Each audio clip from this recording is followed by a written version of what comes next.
Bonjour, nous sommes honorés de recevoir aujourd'hui Muriel Aoré, championne du monde d'athlétisme. Muriel, bonjour. Bonjour Aïssata. Merci d'avoir pris le temps d'être avec nous aujourd'hui. Nous sommes vraiment honorés. Nous savons que tu as un emploi du temps assez chargé. Parle-nous un peu de ton parcours sportif. Comment tu es arrivée là? J'ai commencé l'athlétisme à 18 ans. J'étais aux États-Unis. Mes parents m'ont emmenée aux États-Unis parce qu'ils voulaient que j'apprenne l'anglais. Donc, j'étais dans une autre école. J'habitais à Lorton, Virginia d'abord, et après on a déménagé, on est allé à Alexandria. Et le premier jour de l'école, je ne vais jamais oublier ça, c'était le 14 février, jour de la Saint-Valentin. Donc j'étais toute malheureuse. Malheureuse pourquoi? Parce que je connaissais personne, c'était mon premier jour à l'école, quoi, parce que j'ai transféré de classe. Donc je suis allée voir la directrice qui m'a donné mon emploi du temps et elle m'a dit: ah, tu sais quoi, pour pas être si triste, une manière de te faire des amis, c'est faire le sport ici aux États-Unis. Il y a le sport-études, il y a beaucoup de choses que tu peux faire. Et elle m'a demandé ce que je pouvais faire. Je lui ai dit que bon, moi je ne peux pas faire au foot. Je sais que je peux courir parce que quand j'étais petite, à la récré, je courais toujours contre les garçons et je les battais. Donc je peux courir. Et c'est de là qu'elle m'a parlé de l'athlétisme. Et c'était la première fois que j'avais entendu parler de l'athlétisme. Je ne savais même pas ce que c'était. Je ne savais pas que c'était quelque chose que tu pouvais faire à l'école, qui pouvait te donner l'opportunité d'avoir une bourse pour aller à l'université et tout ça. Donc elle m'a emmenée voir le coach qui était mon professeur d'histoire en plus. Donc je suis allée le voir et il m'a dit: ah, tu sais quoi, bon, tu viens après les classes, tu viens faire le test. Et il m'a fait faire un test de 40 mètres et j'ai fait le test, mais j'avais même pas de chaussures, pas de crêpes, pas de basket et tout ça. Je me rappelle même pas la chaussure que j'avais portée. Donc c'était pas une paire de chaussures avec laquelle tu peux courir, voilà. Donc j'ai fait le test et pieds nus sur la piste et il m'a fait courir les 40 mètres et il regarde le chrono, il dit: mais attends, c'est pas possible ça, une femme ne fait pas ce temps, quoi. Et puis il m'a dit: donc tu sais quoi, attends, je pense que j'ai mal fait, donc vas-y, reprends, cours encore une fois et on va voir si c'est bon, quoi. Donc il a fait le deuxième chrono et j'ai couru encore 2 fois plus vite que la première fois. Donc de là... Tu étais déjà prête? Ouais, j'étais prête. Tu étais déjà championne? Oui. Sans le savoir. Ouais, sans le savoir, j'avais aucune idée. Donc de là, j'ai intégré le système américain, collège, et après ça, j'ai eu l'opportunité d'aller à l'université George Mason University. J'ai transféré à University of Miami où j'ai eu mon bachelor en criminologie en plus. D'accord. Pourquoi criminologie? Je voulais être avocat, je voulais faire sciences criminelles. Je sais pas, c'est peut-être un peu trop d'espère. Je regarde un peu trop les émissions. Les émissions américaines, ouais, que j'adore aussi. Oui, bon. Law and Order, voilà, tu vois. c'est ça. Donc, ouais, c'est ça. Donc, j'ai eu l'opportunité d'aller à l'université de Miami où j'ai gagné le championnat universitaire NCAA sur le 100 et le 200 mètres. Et de là, en même temps, j'ai signé mon premier contrat pro chez Nike. J'étais avec Nike pendant 6 à 7 ans. Et maintenant, je suis avec Adidas. D'accord. On a bien dit hein, oui, pour la caméra. Je suis avec Adidas pour les 2 dernières années. Donc, vraiment, je suis super contente. Voilà. Quand tu as fini tes études, et tout de suite tu es passé pro, ou bien c'est après tes études, après ton bachelor que tu es passé pro? Je suis passée pro en ma dernière année. Parce que comme je me suis mis à l'athlétisme tard, j'ai fait, disons, tout le système NCAA et ma dernière année d'école, j'ai gagné le championnat universitaire. Donc c'est un peu le système sport-études, quoi. Aux États-Unis, c'est vraiment, vous connaissez bien sûr. C'est comme une bourse en fait. Voilà, c'est une bourse d'études. Donc je suis allée à l'université sous bourse, c'est-à-dire student athlete, donc études, sport-études, étudiant athlète, voilà, donc c'est ça. Donc j'ai fait les championnats universitaires. Après ça, quand tu gagnes le championnat universitaire, normalement, tu signes un contrat avec de différentes agences. Donc, j'ai eu un manager qui a négocié le contrat pour que je puisse être pro. Donc, c'est comme ça, quoi. C'est très bien organisé. Et donc, en fait, tu t'es découverte ce talent, mais vraiment par hasard? Oui, par hasard, grâce à l'éducation. Voilà, c'est ça. Donc, mais c'est super. C'est vraiment pas mal. Et donc, quand tu as commencé cette carrière, tu te voyais aller vraiment loin? Tu te disais un jour, je vais gagner une médaille d'or ou je vais gagner même une médaille d'argent? Tu pensais à ça? Non, pas du tout. Moi, parce que je vais te dire quelque chose. Ma mère n'était pas d'accord du tout. Elle voulait pas du tout. Depuis le début? Depuis le début. C'est vrai, pourquoi? Parce qu'elle dit, je ne t'ai pas envoyée aux États-Unis pour aller courir ou faire le cross, comme elle le dit. Alors que c'est l'athlétisme, elle dit le cross. Donc, elle ne connaît même pas, tu vois. Donc, elle n'était pas du tout d'accord. Elle dit, on t'a envoyé, c'est pour faire tes études, tu dois faire, qu'est-ce que tu vas faire le sport? Le sport va te donner quoi? Rien. Donc, j'ai dû vraiment lui parler, la convaincre. Et la première fois qu'elle est venue à une compétition me voir courir, elle a pleuré. Elle a dit vraiment, elle a été impressionnée. Elle a été tellement impressionnée que vraiment je lui ai changé la vie. Voilà, l'idée de ce qu'elle se faisait du sport en fait. Et puis quand elle a vu comment tu étais bonne. Non mais c'est quand j'ai eu la bourse pour aller à l'école. Elle dit ah bon, c'est bien, tu fais le sport, mais tes études d'abord. Donc du moment qu'elle n'a pas besoin de payer, elle était. Ouais. Ah oui. Donc ça aussi ça a aidé à convaincre. Oui, ça a aidé à convaincre. Mais c'est marrant parce que c'est vrai que souvent peut-être les parents africains, enfin beaucoup de parents africains, quand ils envoient leurs enfants à l'extérieur, ils ne voient pas les opportunités du sport. C'est bien après, bon après elle a vu et tout, mais ce n'est pas tout de suite une idée. Oui, donc, effectivement, donc c'est ça. Tu devais participer aux Jeux Olympiques de Tokyo 2020 qui ont été reportés. Et donc comment tu continues à t'entraîner, comment tu te maintiens en forme? Parce que bon, c'est quand même un petit décalage pour un sportif, c'est toujours pas trop bon de rester assis en fait en quelque sorte. Et donc comment tu fais pour te maintenir? Tu t'entraînes tous les jours? Vraiment, Covid, c'est pas possible parce que ça a changé tellement de choses pour nous. Les Jeux Olympiques, c'est pour un athlète, surtout l'athlétisme, c'est tout quoi. Même si on a les championnats du monde, on a les championnats en salle, on a le Diamond League, on a tout ça, mais vraiment les Jeux Olympiques, c'est le sommet. Donc il faut vraiment.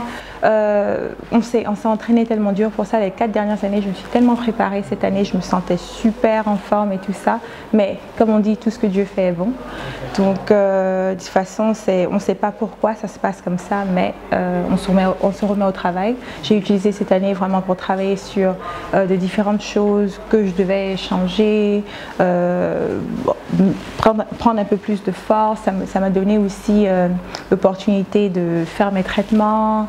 J'avais de petits bobos l'année dernière, donc vraiment ça te permet de te reposer à fond, reposer le corps, parce que vous ne savez pas, c'est chaque année vraiment.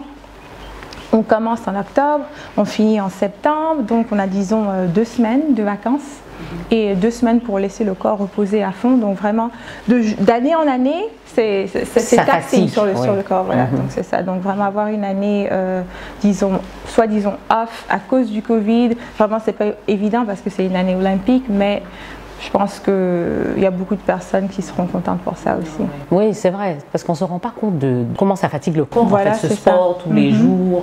Enfin, tous les jours, oui, tous les jours. Oui, tous les jours. Il faut s'entraîner tous les jours. 6 fois par semaine, lundi jusqu'à samedi. Ouais.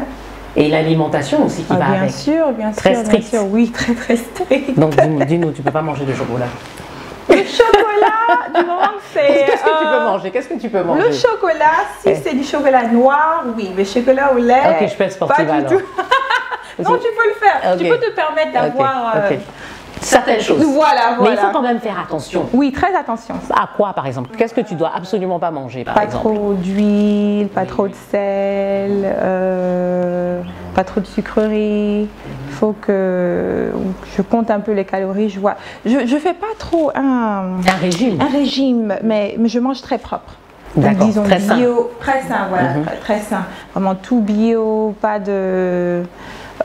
comme je vais aux États-Unis, je ne sais pas comment on dit ça ici, non-processed, no gluten, no starch, not too much starch, voilà, tout ça. Donc, ok, bon, c'est-à-dire que tu manges très sain, très bio, sain, voilà. Et tu évites les aliments trop riches en fait. Voilà, d'accord. Ok. Donc je pense que peut-être je peux te rejoindre dans le l'arène de championne. Mais il paraît que quand on commence à courir, on devient addict. Est-ce que c'est vrai? Oui, c'est vrai. C'est vrai? C'est vrai parce que quand tu commences à faire le sport et tu vois les résultats du sport, c'est comme si tu vas à la gym, tu es en train de tuer, tu te dis ah vraiment j'ai la bonne forme, ça va, mais quand tu arrêtes, c'est un boost de confiance, c'est bon pour la santé et tout ça, donc oui. Donc est-ce que tu peux faire une semaine tu cours pas? Non, c'est dur. Il faut que je cours au moins 1 fois par semaine. Si je cours pas, je fais la corde à sauter, je suis dans la gym, je fais des pompes, bien des abdos, mais il faut toujours que je fasse quelque chose. C'est toujours au sport. Oui, toujours au sport. C'est bien, c'est bien. Donc, quel conseil tu donnerais à, par exemple, quelqu'un qui veut se mettre, un jeune, une jeune, qui veut se mettre au sport? Qu'est-ce que tu lui donnerais comme conseil pour pouvoir réussir, en fait, vraiment dans le sport? Parce que bon, toi, tu es arrivé par hasard, mais après, tu as dû forcément apprendre ce qu'il fallait faire. Oui, bon, pour moi, tout ce que je peux leur dire, c'est vraiment de ne pas baisser les bras, parce que dans la vie, il y a des hauts et des bas. Et le sport, c'est pas facile, c'est vraiment... C'est quelque chose de mental, donc il faut avoir un mental d'acier, il faut être très fort, il faut, je sais pas, moi je mets Dieu devant tout parce que je suis chrétienne, donc vraiment ma foi est tout pour moi, ma famille, l'équipe qui est autour, de toi aussi, il faut savoir être encadré et vraiment... il faut rester concentré, voilà, il faut rester concentré et ça m'amène à ma prochaine question. Tu as récemment été nommée ambassadrice nationale de l'UNICEF en Côte d'Ivoire pour les jeunes filles. Qu'est-ce que tu veux vraiment faire passer comme message à ces jeunes filles qui t'admirent? Nous tous on t'admire déjà, donc en plus pour des jeunes filles. Alors tu t'imagines, qu'est-ce que tu penses? Bon, le message, parce que je vais vous raconter, quand j'ai été nommée championne pour UNICEF en 2018, en 2019 j'ai fait ma première visite terrain. Donc je suis allée dans le nord de Djenné et je suis allée visiter plusieurs villages, plusieurs familles et tout ça. Et j'ai rencontré beaucoup de jeunes filles et je leur ai parlé. Et je me suis vraiment mise dans leur milieu, à leur place et tout ça. Donc elles m'ont dit les difficultés qu'elles avaient. J'ai vu aussi que vraiment la scolarisation de la jeune fille n'était pas du tout facile. Évidente. Si une famille a l'opportunité d'envoyer quelqu'un à l'école, ils envoient le petit garçon, mais la petite fille, elle est vraiment mise à côté. Donc c'était pour leur dire, et le plus important pour moi, c'était de parler aux parents. Parler aux parents, pas sensibiliser les parents. Parce que pour moi, je leur ai dit, ma mère, elle ne voulait pas que je fasse le sport. Mais c'est à travers l'éducation que j'ai connu l'athlétisme, le sport. Donc elle m'a dit le plus important c'est vraiment d'aller à l'école parce que tu peux te blesser demain et après si tu te blesses, qu'est-ce que tu fais? Il faut avoir quelque chose. Donc, et puis on n'est pas sportif toute sa vie de toute façon. À partir de 40 ans, on passe à autre chose. C'est ça. Donc il faut avoir aussi une éducation derrière. derrière. Absolument, c'est pas forcément vraiment faire le sport, mais il y a beaucoup de choses que tu peux faire à part. Tu peux faire le massage, tu peux être secrétaire. Il y a beaucoup de choses, mais avoir au moins une base, avoir une base, c'est très important. Ce que tu as dit, c'est d'autant plus important que il faut effectivement sensibiliser les parents. Parce que à cet âge-là, ce n'est pas les enfants qui prennent des décisions, c'est vraiment les parents. Et donc, c'est aux parents, en fait, c'est aux parents de comprendre les enjeux de l'éducation et comment c'est important pour la petite fille autant que pour le petit garçon. Voilà, donc merci pour ce point que tu as fait parce que on pense toujours sensibiliser les jeunes filles, mais il faut aussi sensibiliser la famille et c'est un point important. Donc, un message pour ces jeunes filles ou pour ces parents qui nous regardent. Bon, le message le plus important pour moi, c'est ne baissez jamais les bras parce qu'il faut aller au bout des choses, il faut travailler. Si vous voulez quelque chose, il faut se lever pour aller le chercher. Parce que moi, ma vie n'a pas été du tout facile. J'ai connu beaucoup de difficultés, mais si j'avais baissé les bras, je n'allais jamais arriver où j'y suis aujourd'hui. Donc vraiment, continuez de travailler, continuez de vous battre, c'est le plus important. Parce que tu as dû être confrontée aussi à des difficultés. Oui, parle-nous un peu aussi de comment tu fais après un échec. Par exemple, tu as une compétition, tu n'es pas au niveau que tu veux. Comment tu fais pour te remonter, pour te dire non, c'est pas grave, la prochaine fois je vais y arriver? Ma foi, la prière. Par la prière, c'est comme ça que j'ai pu survivre beaucoup parce que vraiment le sport, surtout le sport de haut niveau, c'est pas facile. Il y a des jours où ça va et il y a des jours où ça va pas du tout.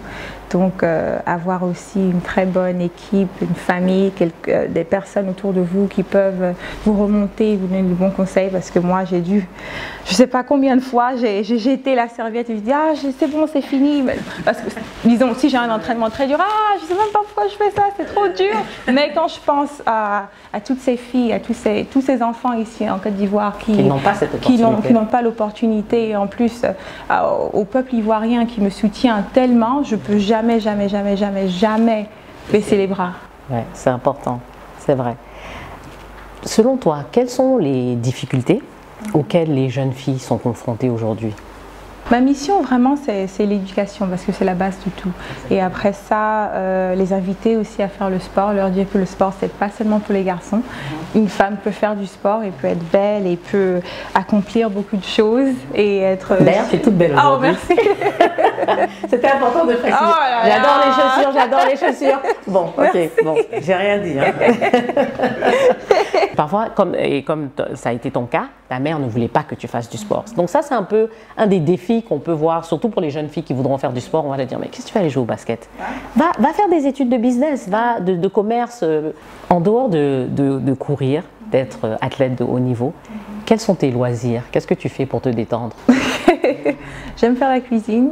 C'est vrai. Et j'aime nettoyer. C'est vrai. Sais pas. Ça te libère. Ça me libère. Ça te je relaxe. nettoie tout. Ouais, c'est ça. Non, oui, mais je me retrouve en toi parce que moi-même, c'est quelque chose que j'adore faire. Hein. Donc voilà, donc tu aimes faire la cuisine. Quel type de cuisine? Tout, un peu tout. C'est vrai, tu fais de la cuisine africaine? Un peu tout, je fais africaine. Qu'est-ce que tu fais en cuisine africaine? Oh là là, je fais un peu de tout. Hein. Sauce combo, sauce claire, sauce graine, sauce arachide. Oh, wow. Donc tu as des talents de cuisinière? Oui. Okay. C'est bien, félicitations. Merci. Lors d'une interview en 2013, tu as dit mon rouge à lèvres ne me quitte jamais. Et même pendant tes compétitions, tu en portes. Ouais. Donc, c'est vrai, ton rouge à lèvres ne te quitte jamais. C'est la chose qui te permet de te sentir à l'aise. Oui, c'est mon super power. Okay. C'est-à-dire, quand je mets mon rouge à lèvres, je sais que it's go time. Je suis prête. Super, super. Non, mais c'est bien ça, c'est bien. Donc, parle-nous un peu de tes projets post-athlétisme. C'est-à-dire, comme on disait, après, bon, on ne te souhaite pas ça maintenant, hein, tu as encore largement le temps. Oui. Mais après, à quoi tu penses pour ton futur? Je pense m'engager dans le social. Parce que maintenant que je suis ambassadrice UNICEF, qui a été un rêve pour moi pendant si longtemps, mais je n'avais pas assez de temps pour vraiment me donner à 100%. Donc, je vais faire ça. Ah, ça, c'est super. Donc, tu vas t'engager beaucoup plus et tu te vois vraiment sur cette lancée. D'accord, d'accord. Donc, parle-nous un peu de ta vie perso. On veut savoir. Le sport, c'est ma vie. Ah, oui, bonne réponse. Non, on dit personnel. Le sport, c'est tout. C'est tout. Il n'y a rien en dehors du sport. Il n'y a rien en dehors du sport. Cœur à prendre? Non. Cœur déjà pris? Déjà pris, c'est ça. D'accord. On présente, on parle un peu de ça? Non. Non. D'accord, ok. Donc Muriel, merci vraiment de nous avoir rendu visite aujourd'hui. Merci. On te souhaite vraiment le meilleur. Merci. On espère encore te voir sur les podiums. Merci. Inch'Allah, une fois que vous allez reprendre toutes les compétitions. Je ne sais pas si tu le sais, mais on offre toujours un cadeau. Oh, wow, alors, on fait la promotion des entrepreneurs locaux ici. Pour les exposer. Et donc, on a reçu plusieurs cadeaux pour toi. Oh, wow! Alors, pour quelqu'un qui aime la cuisine et le chocolat noir. Ah, super, c'est parfait! Alors, on a reçu de l'épicerie d'ici une petite boîte cadeau où elle a mis différentes nourritures. Et en fait, tout ce qui est dedans est fait localement ici en Côte d'Ivoire. Donc voilà, donc tu pourras goûter. Tu pourras essayer. Chips de patates, en plus j'adore les chips. Voilà, exactement. Et puis il y a d'autres choses que tu pourras essayer. Merci beaucoup. Il n'y a pas de problème. Et on a pris aussi pour toi, alors ça c'est un designer. Ah, je connais très bien, Ellie. Ok. Donc tu seras contente de voir qu'il a envoyé pour toi un super cadeau, un sac. Waouh! Ouais, une petite pochette. Oui, bien sûr, avec plaisir. Voilà. Comme tu le connais, tu sais que c'est un de nos grands designers locaux ici. Oui. Oh, wow! Voilà. Et voilà. Super. Oh, pardon. Non, il n'y a pas de problème. Oui. Oui, exactement. Exactement. Super. Merci beaucoup, Ellie. Oui. Super. Et on t'a pris aussi, on t'a pris des produits naturels. Canafrique. Parfait. Alors, on parlait tout à l'heure de karité. Oui, que tu utilises du karité et tout ça. Tout ce qui est naturel. Alors, il y a du savon noir de Nîmes fait avec les feuilles de Nîmes. Waouh! Voilà. Donc je vais te donner tout ça. Voilà, donc ça c'est la crème de chez B. Ah, super. Donc tu vas essayer et tu nous diras. Hein. Ah, c'est bon. Voilà, et ça c'est du karité avec des feuilles de Nîmes. Super, merci beaucoup. Voilà. Trop gentil, merci. Ouais. Montrer. De Canafrique. Ouais. Canafrique, c'est une dame entrepreneur jeune qui a au moins 4 business. Ah bon? Et elle est vraiment très dynamique, très dynamique. Et bon, ça c'est un de ses business, elle fait des produits 100% naturels. Wow. Et tout est fait, tout est exploité ici, Non, tout est fait ici. Donc voilà, donc tu pourras repartir. Ah, en plus c'est ça, ça sent bon? Oui. Tu pourras repartir avec tout ça. Tu vois? Karité Nîmes. Tu pourras Super. repartir avec tout ça aux États-Unis. Oui. Et tu pourras bien te pommader avec ça pendant l'hiver. Je vais bien briller à Miami. Voilà. Sur la plage à Miami Beach. Avec mes produits naturels. Ah oui. Mon karité sur mon corps. Super, voilà. Merci. Donc merci beaucoup à toi, merci Muriel. Beaucoup, c'est super. Merci. Et bon beaucoup. courage pour la suite. Merci beaucoup. Voilà. Merci à toutes et à toutes. À très bientôt pour la prochaine émission d'African Woman 2.0.